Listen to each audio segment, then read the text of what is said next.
But in the meantime, we've got plenty of comments coming in, Keith. And if you're watching at home, you want to let us know your thoughts on Celtic's win in Germany tonight, please do so. Right, let me run through a few of these. Wilkinson says, best we could have hoped for. First one in Germany and far from the embarrassment many were predicting. Mag says, we were never going through, but that was a statement performance tonight. Daniel Murray says, beating Feyenoord, Stuttgart, holding Bologna, not bad. Says you've got a nice electric fire as well, Keith. Traitor says, credit to Celtic win their first game in Germany, even though they face us Sunday, fair dues. Chick says, that sends a message to the rest of the league, and the hard work starts now. And he also says, McCowan and Sinisalo have got to be starters now on Sunday. Game Machine says it will do the club and players, especially fans, world of good. Rebels and others saying Sinisalo bred confidence for me, has to play on Sunday. And finally, Ross says, this result will give the players confidence. The Sunday, big result to boost morale. That's the thing though, Keith. Brilliant tonight, brilliant result, brilliant performance. But I think Martin O'Neill does have genuine selection headaches now. I mean, first of all, the goalie. How do you see it? Well, how did we react after the first leg, Dan? What did I say to you? I said that Martin O'Neill's got a bit of a problem here because he's walked away from that first leg, and he will have gone to bed that night asking himself some searching questions. What is his best 11? And I'm sure that's been in the back of his head ever since the first leg. And I think he's, not that this is a good headache to have, but it's compounded it a little bit, that performance tonight, because I think there are big questions. So let's look at it. Sinisalo, you said, goalkeeper, him or Schmeichel for Sunday. I understand that he's probably had a conversation with Kasper Schmeichel ahead of this game tonight. Maybe he said to him, don't worry, I'm just going to give Sinisalo 90 minutes, but you'll be back in for the weekend. Like, that could become an awkward one because for me, Sinisalo now has to start. He wanted to take a look at him in a testing environment. Possibly, he might have hoped that Sinisalo was harder work tonight than he actually was. But that goes credit to the way Celtic defended, fought for each other, shut down space, blocked shots. Sinisalo didn't have, it wasn't as if he was pulling out one breathtaking save after the next, but everything he had to do, he did really smartly, sharply. He looked nimble. He was coming for cross balls. He took one corner out there that took a lot of pressure off. He looked as if he was he was composed and in control of his emotions, and that's a big thing.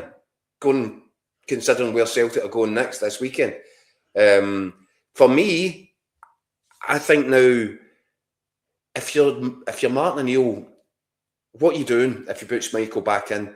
You're effectively taking a bit of a punt, aren't you? Because if that goes badly, then the manager's going to carry the can. What are we doing putting him back in? Sinisalo went and kept a clean sheet in Germany. So I think it becomes that one was always going to be an issue heading into Ibrox. Sinisalo's performance tonight was pretty much spotless. Now, one thing that I would say, the one that Stuttgart thought their equaliser, it's a kind of half volley from 18 yards, and if Schmeichel dealt with that the way that Sinisalo dealt with it, i.e. he got a hand to it but didn't keep it out, people would probably be jumping up and down about it. Aye, probably. So that was his one, but he got away with it because it was correctly. I'm not sure if it was the correct decision. I don't know what they did in terms of getting to that decision. See, I don't know if it was to not let the goal stand. I don't know if we were going to talk about that, but that was a mad bit of play. That was like something out of PE when one of the boys stands behind the goal and just jumps on. It was mad. Yeah. I'm not entirely sure what was going on with that. Who was it? It was Dimitrovic that was the number 9 side of the pitch getting a tender. I think he just had a bit of a head knock.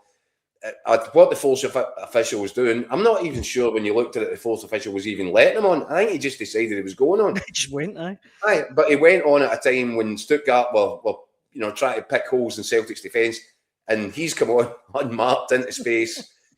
I have to say, Daniel, and I'm a stickler for believing in officials and all that, and I was very curious about the lines that were drawn on at that point to get him into an offside position. But I think it was the right thing to do. Correct outcome. Correct outcome. How they got there, not entirely sure. But, basically just out of, sportsmanship.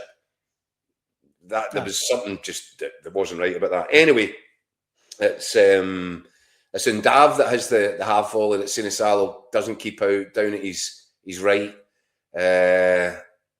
As I said, if that's Schmeichel, there's probably an inquest tonight. There's probably people losing their stuff over that. But that moment aside, Sinisalo dealt with everything as well as he could have hoped. I don't think that he did come under serious fire at any point, and maybe Martin O'Neill would have liked to have seen that, maybe getting worked a little bit harder. But I find it now a difficult one. I don't know if you can take him out of the side and put Schmeichel back in, because if Schmeichel has a difficult afternoon at Ibrox, then that's going to rebound on the manager and his decision making. So he's one that I've rhymed. I think he's played his way in. I think the boys were talking about Dane Murray not starting the game at the weekend. I think they were expecting Benjamin and Arthur to come in and play centre half. For me, Dane Murray's played his way into the starting lineup for Ibrox. I think that was a big night for him.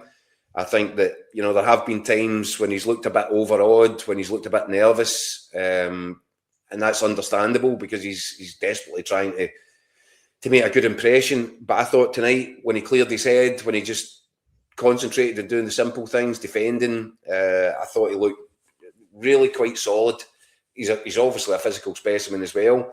But I think more than that, there was nothing spectacular about what he did tonight. But I'm telling you now, his confidence will have gone up through the roof after that 90 minutes. And do you take him out of the team now to change the entire centre defence, put in Scales, Benjamin and Arthur? I don't think you can do that.